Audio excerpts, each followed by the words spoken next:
O ministro Gilmar Mendes continua expondo o voto dele, e nós vamos falar mais sobre essa discussão do Supremo, nessa sessão do STF, sobre suspeição do ex-juiz Sérgio Moro e também a transferência dos processos do ex-presidente Lula para a Justiça do Distrito Federal, agora com o Rodrigo Constantino. Constantino, boa tarde.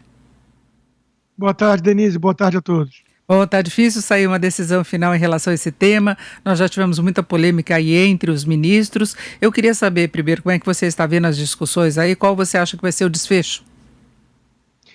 Olha, Denise, eu adoraria dizer, né, que eu acho que vai ser um desfecho que o Brasil quase todo esperaria de uma Corte Constitucional, né? Mas eu tenho que ser realista na análise aqui e, infelizmente, eu acredito que o ex-juiz Sérgio Moro será considerado suspeito, né?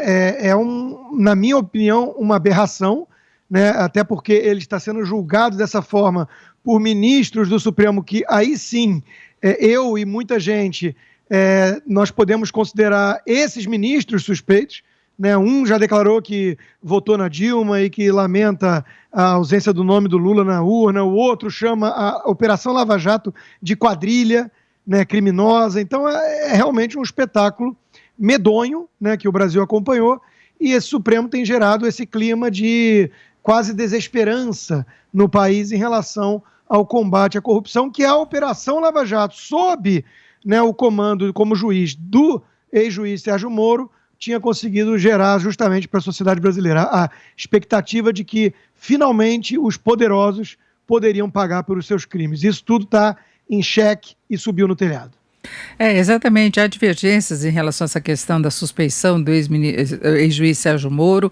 Isso pode mudar, inclusive, o entendimento em relação a processos, mexendo com outros processos também, que não apenas do ex-presidente Lula. Então, demonstra uma fragilidade e insegurança muito grande em decisões judiciais que pareciam consolidadas, né?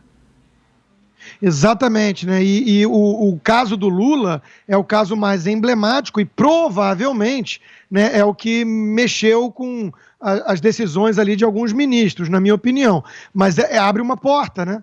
Abre uma porta, na verdade, uma porteira acaba sendo escancarada e vários outros réus considerados culpados, já condenados, vão também tentar apelar para a mesma tática, né, de que o juiz em si era suspeito.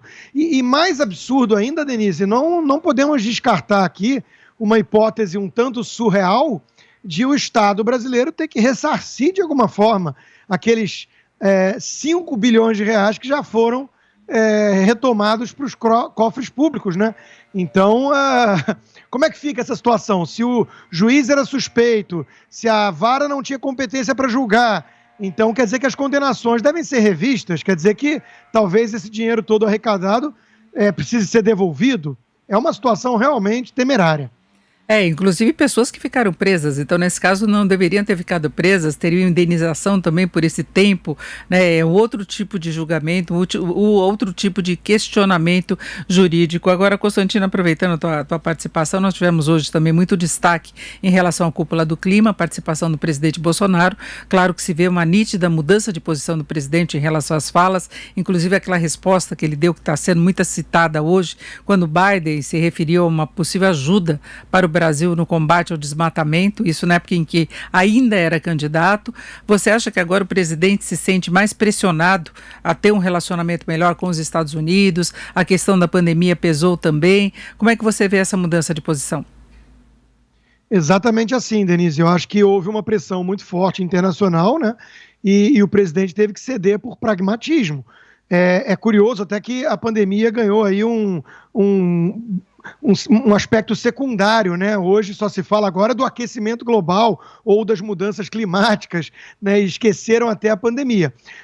Agora, qualquer postura que o presidente Bolsonaro adotasse, ele seria criticado por uma ala que quer fazer oposição, não importa o que ele diga ou faça, né? Então ele adotou um tom mais ameno e apaziguador, ele está sendo acusado de cínico, de mentiroso e tudo mais. Se ele fosse por uma postura mais de conflito, inclusive denunciando com toda a legitimidade, na minha opinião, posturas muito hipócritas, né, e contraditórias de certos governos, né, ele teria sido acusado de irresponsável e de ferir os interesses nacionais. Então, é aquela história, né? Se correr o bicho pega, se ficar o bicho come em relação a essa ala que quer demonizar tudo que o presidente faz ou diz. Agora, eu vejo com bons olhos a mudança de tom?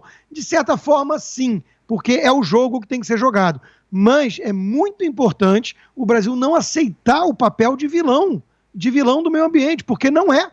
Né? E aí é o quê? É um trabalho de comunicação melhor, de levar os fatos ao conhecimento do público em geral, para mostrar que o Brasil está longe de ser o patinho feio nessa história. É isso, Constantino. Obrigada pela sua participação aqui no Jornal Jovem Pan. Uma boa tarde. Boa tarde a todos, Denise.